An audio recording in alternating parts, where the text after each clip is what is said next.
Big boss Marathi विजेते सूरज चव्हाण यांनी घेतली उपमुख्यमंत्री अजित पवारांची भेट।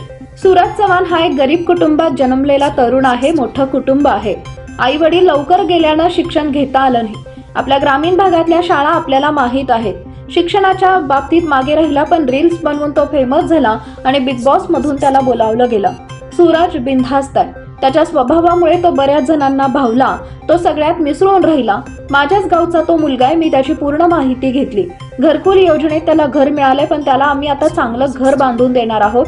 त्याच्या हक्काचं घर त्याला देऊ। त्याला ज्या क्षेत्राची आवड आहे त्यात त्याला मदत करू। मी रितेशशी देखील बोलणार आहे। याचं आयुष्य योग्य मार्गी लागावं ही भावना, त्यावर योग्य लक्ष देऊ। मी अलीकडच्या काळात निवडणुकीच्या गडबडीत होतो, पण थोडंफार बघत होतो, तेही सूरजसाठी। आम्हाला वाटत होतं की तो नक्की जिंकेल।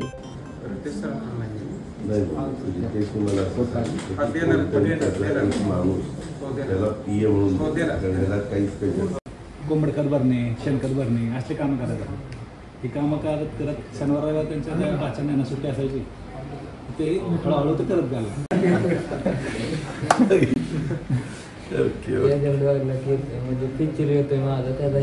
तू आता दोघं घेऊन आला का गाडी? यादव सर आणि नितीन